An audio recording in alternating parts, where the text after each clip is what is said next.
Welcome to the Defense and Aerospace Report podcast. I'm your host, Vago Muradian. Our podcast is brought to you by Bell. Since 1935, Bell has been redefining flight. Learn more about its pioneering spirit at bellflight.com. President Trump yesterday invoked an 1807 law to deploy U.S. military forces to Washington, D.C., where Army troops, Guardsmen, D.C. Police, and Secret Service deployed force to clear away protesters peacefully demonstrating the killing of George Floyd, to allow the president to visit the historic St. John's Church across from Lafayette Park for a photo opportunity. The troop deployment came after a week of nationwide demonstrations to protest the police killing of Floyd in Minneapolis, some of which had turned violent, resulting in looting, arson, and widespread property destruction. The escalation in Washington came the same day Trump emerged from hiding in the White House and assailed governors for being weak and needing to dominate demonstrators to restore law and order. That message was endorsed by Defense Secretary Mark Esper, who said troops would help dominate the battle space, and accompanied Trump along with Joint Chiefs of Staff Chairman Mark Milley, who the president has charged with confronting protesters and looters. Across D.C., Black Hawk and Lakota helicopters buzzed peaceful protesters using show-of-force tactics normally reserved for combat zones. Joining us now to discuss the civil-military relations implications of what's happened in Washington, D.C. are Dr. Kori Schake of the American Enterprise Institute and Chris Cervello, a retired United States Navy commander who's on our team. Chris, thanks for joining us, and Kori, especially thanks for joining us on this podcast. It's a pleasure, my friend. Thanks, Vago. And before we get started, our global coverage is sponsored by Leonardo DRS. Northrop Grumman sponsors our weekly cyber report and our cyber coverage overall. Fincantieri Marinette Marine sponsors our naval coverage, and Elbit Systems of America sponsored our virtual coverage of the Quad A and SOFIC shows. And of course, Bell sponsors this podcast. Kori, you've been thinking very thoughtfully on civil and writing about civil military relations for quite some time and have an extraordinary circle of active and retired military friends, senior and otherwise. And there was a rolling discussion in civil military circles about the future of civil military relations in the wake of Iraq and Afghanistan that was accentuated when many Americans were asking the value or challenging or questioning the value of $750 billion in annual defense spending when it didn't defend the population against the coronavirus that's killed more than 100,000 Americans. You've been critical of what happened in DC and the troop deployment. Why is this as problematic as it is? And what's at stake? So I would separate those two issues. The first, a natural broadening of the definition of national security as a consequence of the pandemic, where I think we are likely to see a lot of people, including a lot of people in defense jobs, believe that health security and other things, supply chain integrity, may need to come more centrally into our conversation about national security. That won't replace, and I don't think should compete with, the necessary funding for carrying out strict defense responsibilities. But we need to have that conversation. And the second issue, I think quite distinct from the first, is the use of the military in domestic peace police operations. In particular, policing the protests and riots that are occurring in cities around America. And that I am actually quite concerned about for all the reasons you said, Vago. The president trying to militarize this police issue and the complicity of Secretary Esper and Chairman of the Joint Chiefs of Staff, General Milley, in creating visuals and making statements that reinforce the president's perspective and that associate the American military with these policies. That is institutionally bad for the American military, and it is terrible for the relationship between our military and our broader civilian society. What we have seen for several years now is a shifting set of public attitudes where both elites and the woman on the street begin to think of our military in a more politicized way, sort of the way people think about the Supreme Court, that they support the court's independence when it agrees with their political preferences, and they oppose the court as politicized when it disagrees. And I think we are going to see more of that, directed at the American military as a result of the choices of the senior military leadership, the senior civilian defense leadership, and the comportment of the President of the United States. I want to go to Chris, but I want to ask you this question as well. What are your retired and active duty friends telling you about what's happened? Because the question has come up that obviously you are obligated to follow legitimate orders, but there are times when also people should put their SARs on the table, and that question has come up now. What's the vibe that you're getting? And Chris, I want to go to you right after Corey is done to sort of get your sense as well. In general, I don't favor military resignations over policy because I think that furthers the sense of the military as a political actor. But I think that there are a lot of actions people can take short of that. And just to take one example, General Milley making the choice to appear in combat fatigues rather than his Class A uniform yesterday at the Rose Garden and accompanying the president for a partisan photo op. Those kinds of things are choices. They're not acts of God, they're not laws of nature.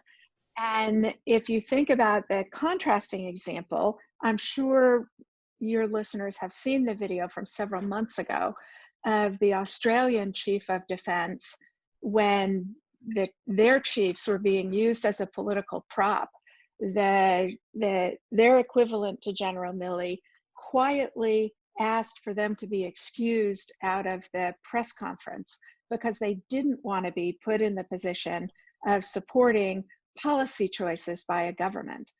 I think those kinds of intermediary choices are available to the senior leadership.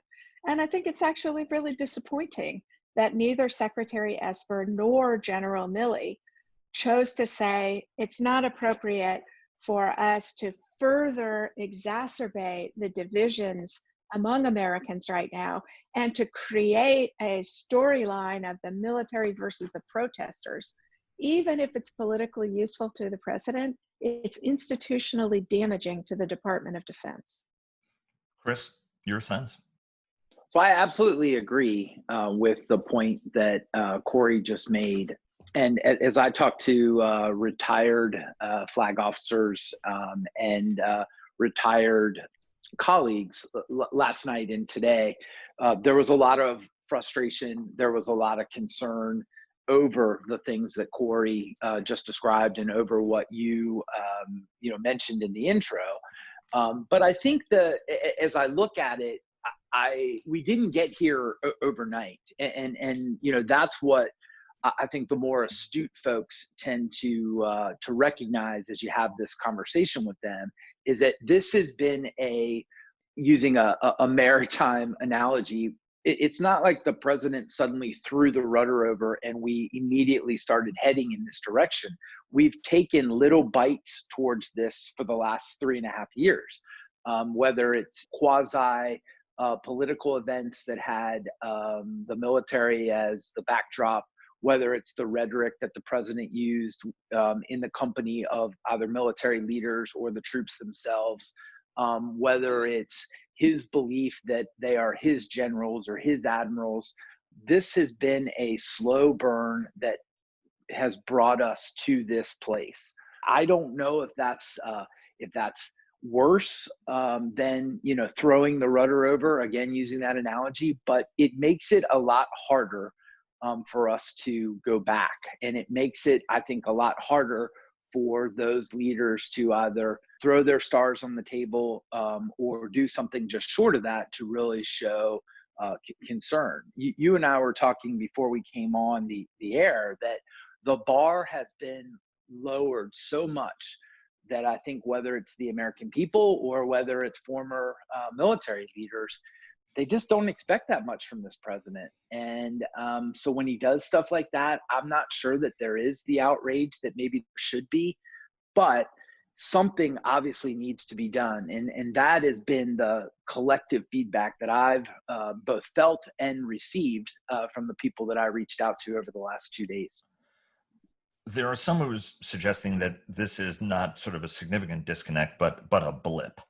But you can't help but wonder if there is a deeper problem. I am in my early 50s. I'm 53. I remember certainly when I was very young, the unrest that existed in Washington and New York and elsewhere, having grown up in Washington, in New York City, but also down here in Washington, D.C., because it's where so many of our relatives were.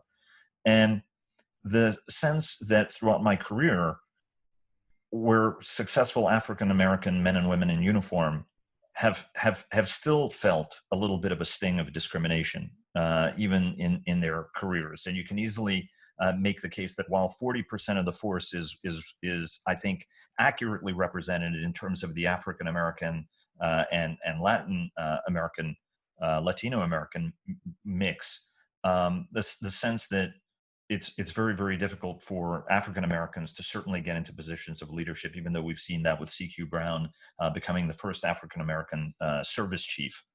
You know, we saw race riots at one point in the military.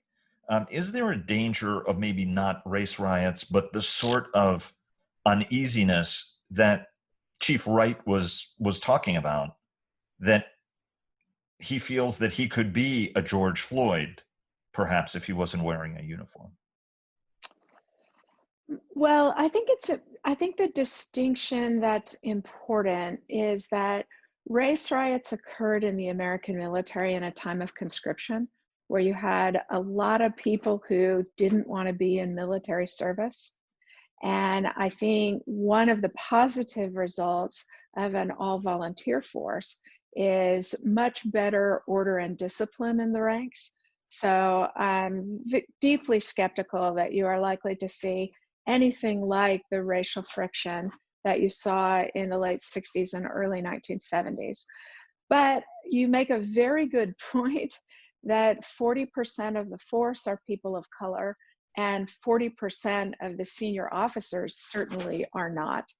I would guess it's probably around 8 or 10% of general officers or senior non-commissioned officers are people of color. And that tells us something, right? And I don't know what the answer is to what that tells us, but we sure ought to find out. And we ought to ask people, help us understand what the answers are and to help us address them. My guess as to what one part of the answer is that there may be a parallel to the experience of women integrating into military units, which is that it took a very long time before the culture of the organization, and it still doesn't do it very well, adapted to be different as a result of female integration. And I think you probably may find some parallels. That is that we expect Chief Master Sergeants of color to do everything the way that white Chief Master Sergeants would do it, instead of allowing the special and unique experience of them being people of color to be reflected in how they do their jobs and adapting their jobs to that. And so I think getting the culture to adapt, and that starts with listening carefully to people of color in our ranks about what matters to you, what feels uncomfortable to you, where does the culture of the institution need to change to make you feel fully part of it and to help you achieve all you can and contribute all you can to this force. One of the things that struck me when you were talking is obviously there is a report now, I believe in the Air Force, that goes to the issue of racism in the ranks.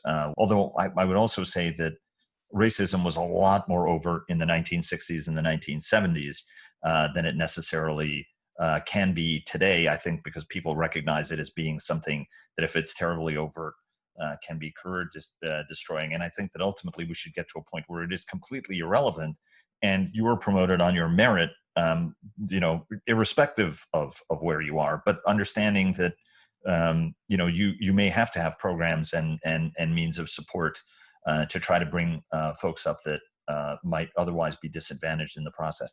I once heard General Powell express his hope that someday he would be remembered as the youngest chairman of the Joint Chiefs of Staff instead of as the first Black, or in addition to as the first Black chairman of the Joint Chiefs of Staff. Right. To your point about it becoming irrelevant because we have so many people of color who have been chairman of the Joint Chiefs of Staff.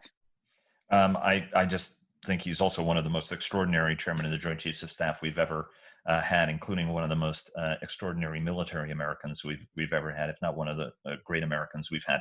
Chris? The feedback that even before this latest, I guess, bubbling of trouble, what I would hear from colleagues and from folks that worked for me that really concerned me was it was not so much the dynamics in uniform and within the organization. And, certainly those organizations need to continue to evolve. And I think, based on the numbers that you cited and that Corey cited, there's still a long way to go in terms of making the organization the best that it can be.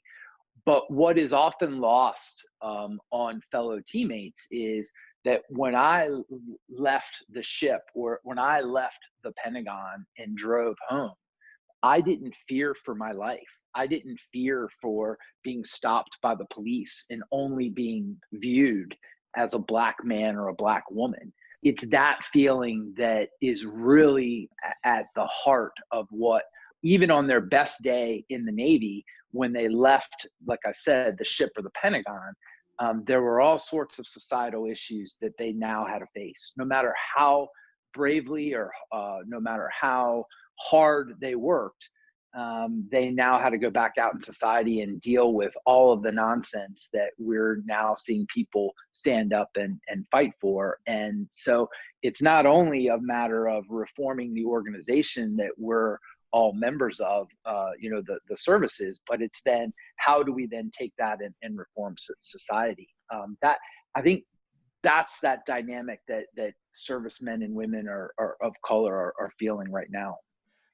There were already questions on who precipitated the charge. There were news reports that it was Attorney General Barr, who was one of the observers who gave the order to clear people out because it was rather abrupt when it started. And then the Pentagon followed up today by saying, well, we didn't use tear gas.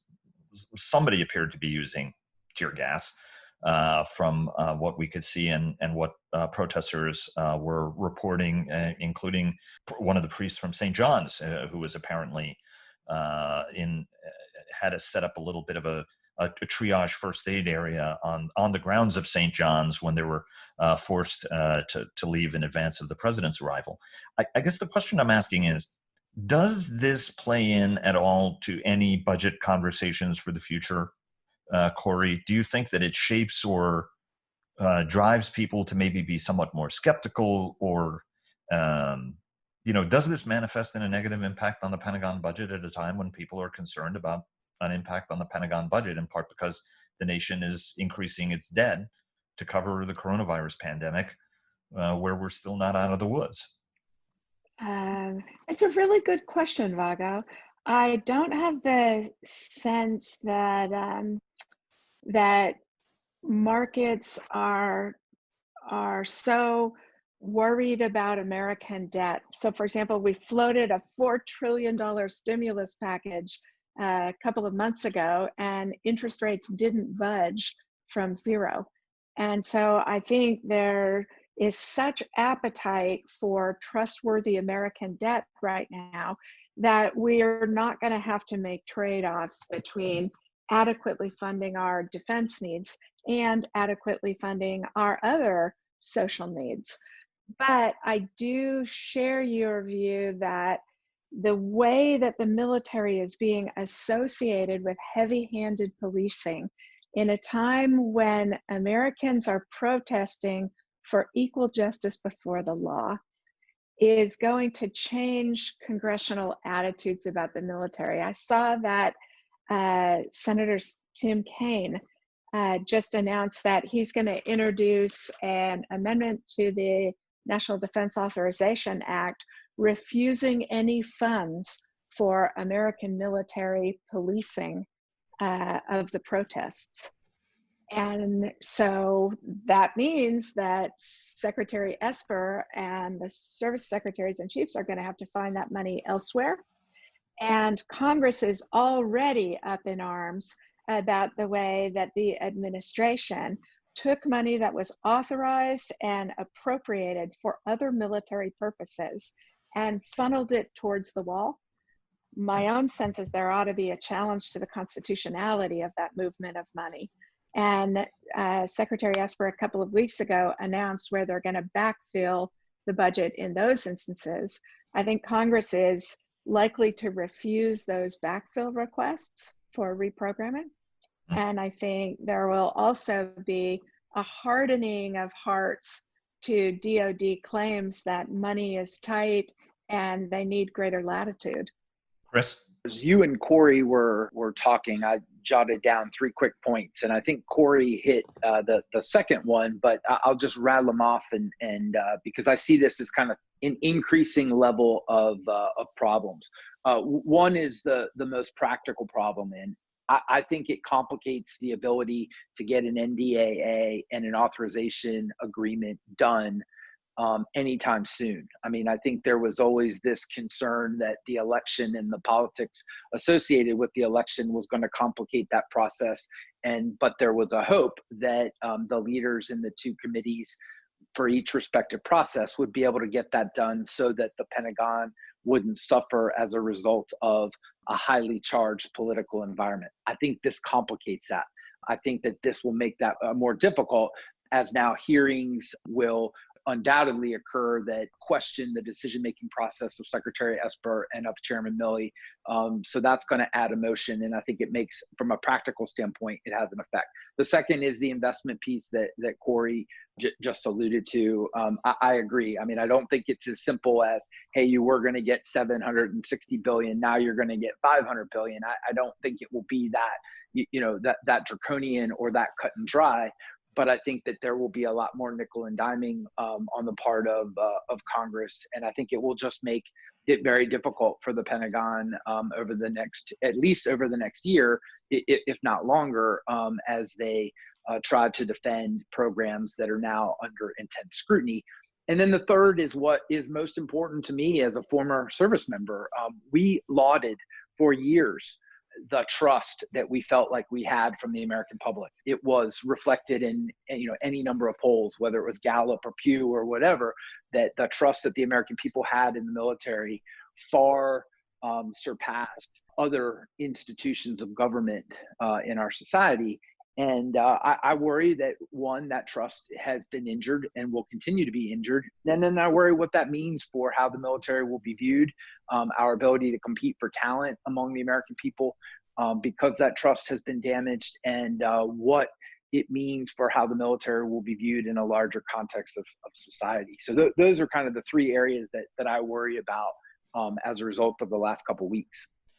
Let me ask 2 quick questions, because I know time is short, and Corey, I know you've got to go. Let me ask Chris this question, and then ask sort of the broader political question, because I think this one might be somewhat more applicable to you. Because of Iraq and Afghanistan, and the sense, and because sort of a recognition of the burden that military members and their families have borne, there's a whole series of discounts, right? So not only has military pay increased and benefits increased to the point of, even by some in uniform, unsustainability. This is a conversation that, Arnold Panaro, General Panaro, and I have had, as well as many, many others who've served in uniform, questioning the degree, right? I mean, the veteran unemployment problem is in part fueled by the fact that people can't afford to get out of the military, right? I mean, the light commercial jobs are much lower paying, and folks are waiting for a better opportunity sometimes when they get out of uniform.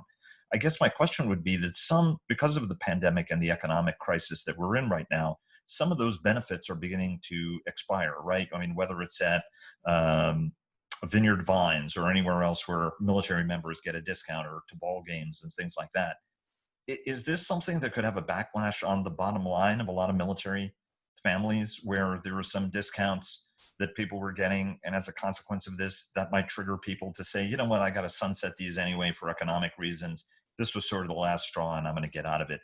Again, just like a handful of bad apples can poison a political demonstration, an otherwise peaceful political demonstration, the actions of a small number of people, military people, even under orders, could have a backlash against the wider organization.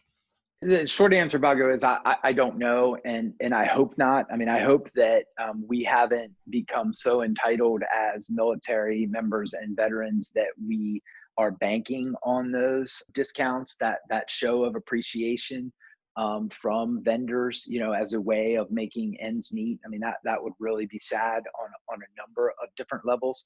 You do kind of hit at a point, and I do think that the view, the last 2 decades, the American military has received tremendous praise and accolades and support for responding to 9/11 and keeping the country safe, both home and abroad. And I think what you saw, though, in the last 3 months was a different set of heroes stepping forward and protecting the American way of life, in way of healthcare workers and the people that kept their supermarkets stocked. And so there was there's that kind of competing heroism, if you will. But I really hope that, we haven't become so accustomed and so entitled as members of the military or members of the veteran community, that either A, we bristle at it, or B, we get disappointed when those signs of appreciation disappear. I mean, that would really, really be sad. The president has a tendency of doing things to offset impressions, and he was under criticism even by some of his own party for being in the bunker at the White House. There were people who were asking, look, I mean, these are just demonstrators in Lafayette Park. There have been demonstrators in Lafayette Park for the last 75 years. Why on earth is he not visible at this time of crisis? And so there's always a muscular response to that. And him going to the church was something to curry with his evangelical base. He went to the Pope John Paul II Center, and drew criticism from the Catholic archdiocese as well. Another demographic that's had some alignment with the president. At the end of the day, does this law and order crackdown, which helped Richard Nixon, help Donald Trump, and help Donald Trump even with military voters? I think it's too soon to tell. My guess is that the center of gravity, as with all things, right? Thomas Jefferson wrote that the only safe repository for power is with the people themselves. And I think one of the differences between the Nixon administration example that you use and now is that there seems to be very broad public consensus that the behavior of the Minneapolis police was outrageous. And President Trump's actions are trying to fray that consensus to create a protesters versus law and order. So far, that does not appear to be working, but it may work over time. And I don't know about military attitudes, but I also suspect that many military folks are not going to be enthusiastic for being thrown into domestic policing functions. Whether or not they agree with the president's policies, whether they want to be enacting the president's policies, I think is likely to be the major determiner. So I think it's too soon to tell, but there are important differences from prior historical examples where they have redounded to the president's electoral advantage. And I'm going to say, and obviously we're talking about a fellow Californian in terms of President Nixon, it was only posthumously or after the president left office that people were, you know what I mean? It was not as, Richard Nixon was seen as potentially dangerous by some, but generally a very responsible politician who took great lengths and went to great lengths to portray himself as, a safe, sane pair of hands. And, which is something I think that this president has not nearly been as concerned with. Chris? This is me speaking more as a professional communicator and less as a former service member. I just think that this White House and this president is not as good at pivoting and doing the things that, you know, a typical politician maybe would do to capitalize on even the smallest, I guess, political opportunity in a tragedy like this. Everything they try to do ends up ham-fisted and I guess falls short of what you would think success would look and feel like. So Corey's answer is much more thoughtful and historic. I guess mine is I just don't think he could pull it off. And so I think in the end, he will be his own worst enemy. It will come off as contrived, and people will see right through it. I think at the end of the day, if people saw military forces being deployed at the height of a crisis to quell it, I think there's a more of an understanding than the way specifically in this instance it was used, after not really doing much of anything with a very complicated situation. Because, you know, even speaking as a white American, African Americans are being killed in their homes while they're playing video games with their grandchildren. They're jogging. They're just doing regular stuff. And you just, I can only imagine the frustration of a community that's seeing that, and to understand how that could bubble over into something violent should not be extraordinary, and maybe should be focused a little bit on what's the problem and why are we having these incidents. I think would be kind of a key and a core way of sort of going about it. So it's certainly a very important discussion. Corey, thanks so much for joining us. It's always a treat talking to you. You're always welcome back, no matter what it is you want to talk to, and would love to have you back on again soon. Chris, as always, thank you so much for taking time and joining us. Thanks, Vago. I appreciate the opportunity. It was a great pleasure, my friends. Thank you. And thanks for joining us. Please follow our daily interviews with top government, military, industry, and thought leaders at Defense and Aerospace Report, and subscribe to our weekly newsletter. Follow us on Twitter at DEFAERO Report. That's at DEFAERO Report. Like us on Facebook at Defense and Aerospace Report, and check us out on LinkedIn. And check out our weekly cyber report sponsored by Northrop Grumman. For more than 80 years, Bell has pushed past the boundaries of what's possible to drive aviation forward, going above and beyond flight. Bellflight.com. Thanks again to Bell for their generous sponsorship, and we'll see you again tomorrow.